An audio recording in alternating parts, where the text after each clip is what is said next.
Hello friends, இன்றைக்கி வந்து நம்ம மாடி தோட்டத்தில் வீடியோ கிடையாதுங்க. ஃபார்மில் வந்து வீடியோ பார்க்க போகிறோம். என்னடா ஃபார்ம்னு ஒன்று ஆரம்பித்தாங்களே, அதில் செடிகள் எல்லாம் வச்சாங்களே, அதை பற்றி எந்த அப்டேட்டும் இல்லையே அப்படின்ட்டு நினைப்பீங்க. சரி, செடிகள் கொஞ்சம் வளரட்டும், வளர்ந்ததுக்கப்புறம் உங்கள்கிட்ட காமிக்கலாம் அப்படின்ட்டு சொல்லி தாங்க காமிக்காமையே இருந்தேன். கிட்டத்தட்ட 25 நாளுக்கு மேலே ஆகுது நம்ம ஃபார்மில் செடிகள் வச்சு. அதோட வளர்ச்சி எல்லாம் எப்படி இருக்குது அப்படின்ட்டு பார்ப்போம். புதுசாக என்னென்ன செடிகள் வந்து நான் வச்சுருக்கேன், என்னென்ன விதைகள் வந்து போட்டிருக்கேன் அப்படிங்கிறதையும் பார்ப்போம்.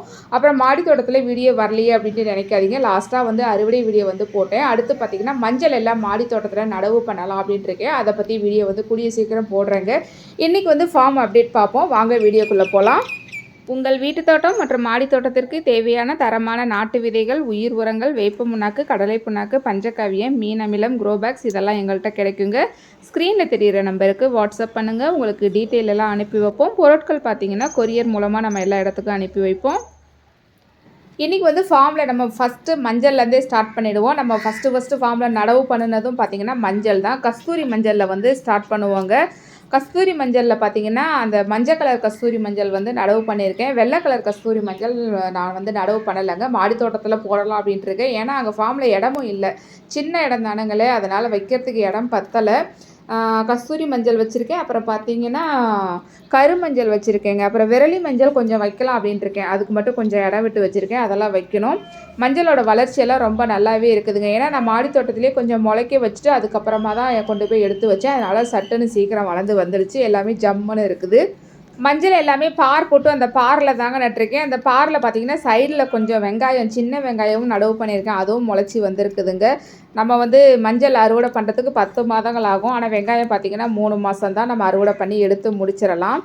3 பார் வந்து போட்டு விட்டுருக்கேன். ஒரு பார் வந்து கஸ்தூரி மஞ்சள், ஒரு பார் வந்து கருமஞ்சள், இன்னொரு பாரில் பார்த்திங்கன்னா கஸ்தூரி மஞ்சள் பாதி, அப்புறம் வந்து கருமஞ்சள் பாதி வந்து போட்டு விட்டுருக்கேங்க. மொத்தம் 3 பார் போட்டு விட்டுருக்கேன். மஞ்சள் கிழங்கு பக்கத்துலேயே பார்த்தீங்கன்னா ஒரு பார் வந்து சிறுவள்ளி கிழங்கு வந்து போட்டு விட்டுருக்கேங்க. என்னடா பார்னு சொல்கிறேனே அப்படின்ட்டு நினைப்பீங்க. சிலர் வந்து மேட்டுப்பாத்தி அப்படின்ட்டு சொல்லுவாங்க. எங்கள் ஊர் சைடு வந்து பார் கட்டுறோம் அப்படின்ட்டு தான் சொல்லுவாங்க. இது ஒரு பாரில் பார்த்தீங்கன்னா ஒரு 8லேருந்து 9 கிழங்கு வந்து நட்டு விட்டுருக்கேன். இது வந்து வேர்க்கடலை மாதிரி தான் விளையும். பிடுங்கி எடுத்தோம்னா வேர்க்கடலை எப்படி இருக்கோ அதே மாதிரி தான் இந்த சிறுவள்ளி கிழங்கும் இருக்குங்க. ஒரு அடி கேப் விட்டு தான் எங்கள் ஊரில் வந்து நட்டுருக்காங்க. அதை நான் பார்த்துருக்கேன். அதனால் இங்கேயும் பார்த்திங்கன்னா ஒரு அடி கேப்பு விட்டு ஒரு பாரில் ஒரு 9 கிழங்கு என்னமோ நட்டு விட்டுருக்கேன்.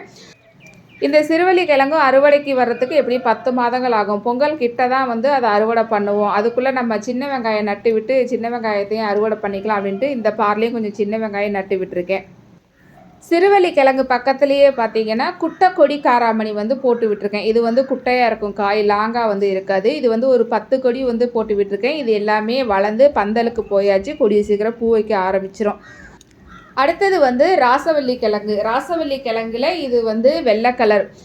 இந்த ராசவள்ளி கிழங்கு கூட எங்கள் ஊரில் பார் போட்டு தான் நடவு பண்ணுறாங்க. அந்த பாரில் வந்து அந்தளவு பெரிய கிழங்காக வர்றதில்ல, சின்ன சின்னதாக தான் பறிக்கிறாங்க, நான் பார்த்துருக்கேன். அதனால் நான் வந்து ராசவள்ளி கிழங்கு பார் போட்டு வைக்கல. சமதளமாக இருக்க இடத்துல குழி தோண்டி அதில் வந்து நடவு பண்ணியிருக்கோம். ஒரு 4 கிழங்கு வந்து நட்டிருக்கேன். எப்படி அறுவடை வருது அப்படின்ட்டு 10 மாதம் வெயிட் பண்ணி பார்ப்போங்க. நல்லா ஜம்முன்னு வளர்ந்து போய்கிட்டு இருக்குது. பார்க்குறதுக்கு வெத்தலை மாதிரியே இருக்குது. நிறைய பேர் இதை பார்த்துட்டு வெத்தலையா அப்படின்ட்டு கூட பக்கத்தில் இருக்கிறவங்கெல்லாம் கேட்குறாங்க. அது பக்கத்துலேயே பார்த்தீங்கன்னா பீர்க்கங்காய் ஒரு 3 கொடி போட்டு விட்டுருக்கேன். எல்லாம் கொஞ்சம் கிட்ட தாங்க போட்டு விட்டுருக்கேன். நம்ம மாடி தோட்டத்தில் எப்படி கிட்ட நெருக்கமாக ஒரு புதர் மாதிரி வச்சுருப்போனோ அதே மாதிரி தான் இங்கேயும் போட்டு விட்டுருக்கேன். ஏன்னா இடம் வந்து கம்மி, எல்லாமே வளர்க்கணும் அப்படிங்கிற ஆசை. எப்படி எல்லாம் ஈல்டு வருது அப்படின்ட்டு பார்ப்போங்க. அதுக்கு பக்கத்தில் வந்து செடி கோழி அவரை வந்து ஒரு 15லேருந்து 20 செடி கிட்ட நட்டு விட்டுருக்கேங்க. கொஞ்சம் சுமாராக தான் வந்துக்கிட்டு இருக்குது செடி கோழி அவரை. பார்ப்போம், இன்னும் கொஞ்சம் வளர்ந்ததுக்கப்புறம் எப்படி இருக்குது என்னன்ட்டு பார்ப்போம். ஏன்னா ஒரு 25 நாள் தானேங்களே ஆகுது, வெயிட் பண்ணி பார்ப்போங்களே. ஆனால் ஒரு சில செடியில் வந்து பூ வைக்க ஆரம்பிச்சிருச்சு. அடுத்து வந்து வெள்ளரியில் 3 வெரைட்டியுமே போட்டு விட்டுருக்கேன். பிஞ்சு வெள்ளரி போட்டிருக்கேன், குண்டு வெள்ளரி போட்டிருக்கேன், பழ வெள்ளரியும் போட்டிருக்கேன். நம்ம மாடி தோட்டத்தில் போடுற எல்லா வெள்ளரியுமே இங்கேயும் வந்து போட்டு விட்டுருக்கேங்க. அதுவும் நல்லா வளர்ந்து போய்கிட்டு இருக்கு. பக்கத்துலேயே பார்த்தீங்கன்னா பாகற்காய் 2 கொடி வந்து போட்டு விட்டுருக்கேன். எல்லாம் கிட்ட இருக்குதுங்க. அடுத்து இது வந்து செடி பட்டையாக இருக்கும் பார்த்தீங்களா, அந்த பட்டாவரை வந்து போட்டு விட்டுருக்கேன். இதுவும் வந்து ஒரு 15லேருந்து 20 செடி வர்ற மாதிரி போட்டு விட்டுருக்கேங்க. உங்களுக்கு வீடியோவில் பார்க்குறதுக்கு மண் வந்து ரொம்ப ரெட்டிஷாக தெரியும். அது வந்து வெளிச்சத்துக்கு தகுந்த மாதிரி கலர் வந்து மாறி வருதுங்க. நம்ம மாடி தோட்டத்தில் வந்து கருப்பு கலர் மிளகாய் வந்து ஒரு பேக்கில் நட்டு விட்டுருந்தேங்க. நல்லாவே வளர்ந்து பூக்கள் வந்து இப்போ சம்மர் டைமில் நிறைய வச்சுருந்தது. அந்த செடியை வந்து சரி பேக்கில் இருந்தால் அந்தளவு ஈல்டு கிடைக்காது அப்படின்ட்டு சொல்லி அப்படியே பேக்கோடு எடுத்துகிட்டு வந்து அந்த செடியை அப்படியே அலேக்கா தூக்கி இங்கே நட்டாச்சுங்க. இது மட்டும் கொஞ்சம் பெரிய செடியாக இருக்குது பாருங்கள். நல்லா ஜம்முன்னு வந்துக்கிட்டு இருக்குது. எப்படி தரையில் காய் காய்க்குது அப்படின்ட்டு பார்ப்போம் வெயிட் பண்ணி. ராசவள்ளி கிழங்குல வெள்ளை கலர் மட்டும் நடாமல் பர்பிள் கலரும் நட்டு விட்டுருந்தேன். பர்பிள் கலரில் பார்த்தீங்கன்னா 4 கிழங்கு வந்து நட்டு விட்டுருந்தேன். அதுவும் ரொம்ப நல்லாவே வளர்ந்து ஜம்முன்னு போய்கிட்டு இருக்கிறாங்க. இதுவும் வந்து பந்தலுக்கு போயாச்சுங்க. இப்போ வந்து வெயில் அதிகமாக இருக்கிறனால நம்ம செடிகளுக்கு தண்ணி விடும்போது சீக்கிரமாகவே காஞ்சி போயிடுது. அதனால் என்ன பண்ணணும்னா மேலே வந்து பந்தலுக்கு மேலே அந்த நிழல் வலை இருக்கு இல்லைங்களா, அதை வந்து போட்டு விட்டுருந்தோம். கொஞ்சம் வெயிலோட தாக்கம் கம்மியாக இருந்தனால செடிகளும் நல்லா வளர்ந்து வந்துச்சு. இப்போ கொடி வளர்ந்துட்டனால அதெல்லாம் அவுத்து எடுத்துடலாம் அப்படின்ட்டு இருக்கோம். அப்புறம் இப்போ நீங்கள் பார்க்குறது வந்து ரெட் கலர் லாங் பீன், இதுவும் வந்து போட்டு விட்டுருக்கேன். ஒரு 10 கொடி வர்ற மாதிரி இதையும் போட்டிருக்கேங்க. இதெல்லாம் அங்கே போய் நேரடியாக விதை போட்டேன். இங்கே வந்து நர்சரி ட்ரேவில் போட்டு வைக்காமல் விதை போயிட்டு அங்கே போய் போட்டு எல்லாம் முளைச்சி வந்து வளர்ந்தாச்சு. பின்னாடி நீங்கள் பார்க்குறது வந்து புடலங்காய். புடலங்காயில் 3 வெரைட்டி போட்டிருக்கேங்க. வரிப்புடலை போட்டிருக்கேன், குட்டைப்புடலை போட்டிருக்கேன், நீட்ட புடலை வந்து போட்டு விட்டுருக்கேன். பாம்பு புடலை விதை கிடச்சா அதையும் போடலாம் அப்படின்ட்டு இருக்கேன். அது வந்து ஆடிப்பட்டத்துக்கு ட்ரை பண்ணலாம் அப்படின்ட்டு இருக்கேன். நிறைய கொடிகள் வந்து போட்டு விட்டுருக்கோங்க. பந்தல் தான் கொஞ்சம் பத்தாது போல் இருக்குது. பார்ப்போம் வெயிட் பண்ணி எந்தளவு எப்படி வருது என்னன்ட்டு வெயிட் பண்ணி பார்த்துட்டு அதுக்கப்புறமா மாற்றிக்கலாம் அப்படின்ட்டு இருக்கோம். அடுத்து இப்போ நீங்கள் பார்க்குறது வந்து கானில் பார்த்தீங்கன்னா அங்கே பின்னாடி தெரியுது பார்த்தீங்களா, அது வந்து சிகப்பு கலர் கான். அது வந்து ஃபஸ்ட்டே நட்டுட்டனால அந்த இடத்துக்கு ஒரு 10 செடி மட்டும் வளர்ந்து வந்துருச்சு. அது வந்து சீக்கிரம் வந்து பூக்கள் வச்சிடும். அதுக்கப்புறம் முன்னாடி இருக்கிறது வந்து வெள்ளை கலர் கான். பக்கத்தில் நட்டுருக்குனே கிராஸ் பாலினேஷன் ஆகும் அப்படின்ட்டு கூட நினைப்பீங்க. ஆனால் அது வந்து சீக்கிரம் பூ வச்சிடும். கொஞ்சம் முன்னாடியே வச்சிட்டனால அது பூ வச்சு கொஞ்சம் உதிர்ந்துடும். அதுக்கப்புறம் தான் வெள்ளை கலர் கான் வந்து பூ வைக்கும். அதனால் பரவாயில்லன்ட்டு பக்கத்துலேயே வச்சுருக்கேன். கானுக்கு பக்கத்தில் அடுத்து வந்து கொடி உருளையும் நல்லா வேர் பிடிச்சி வளர்ந்து பந்தலுக்கு போக ஆரம்பித்தாச்சு. கொடி உருளையில் வந்து ஒரு 4 கிழங்கு வந்து நட்டு விட்டுருக்கேன். கிழங்கு வெரைட்டி எல்லாமே நாங்கள் எதிர்பார்க்கவே இல்லைங்க, இந்தளவு ஃபாஸ்ட்டாக வளர்ந்து போகும் அப்படின்ட்டு. எல்லா கிழங்குகளுமே நல்லா ஃபாஸ்ட்டாக வளர்ந்து பந்தலுக்கு போயாச்சு.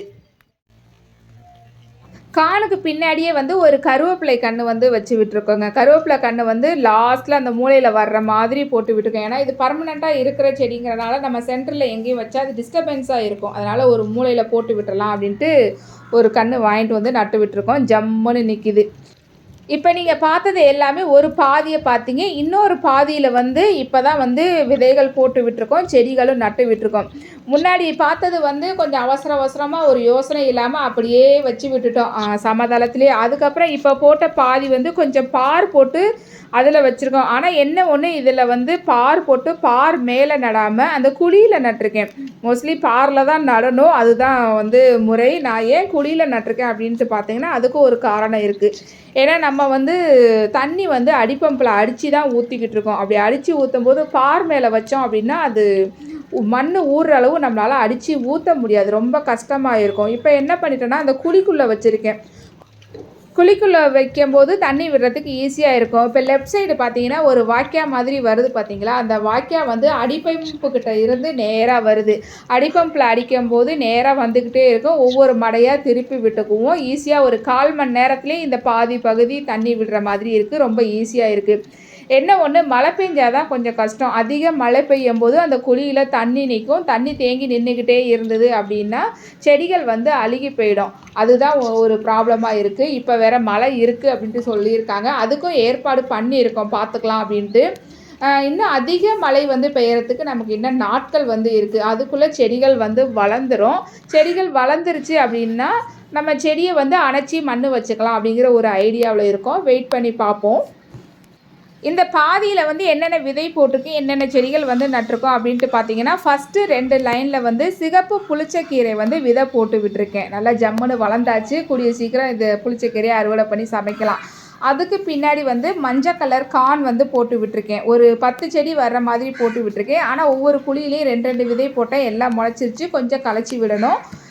அதுக்கு பின்னாடி பார்த்தீங்கன்னா சிகப்பு வெண்டை போட்டு விட்டுருக்கேன். அதுவும் எல்லாம் முளைச்சி கொய்யன்னு இருக்குது, எல்லாம் களைச்சி விடணுங்க.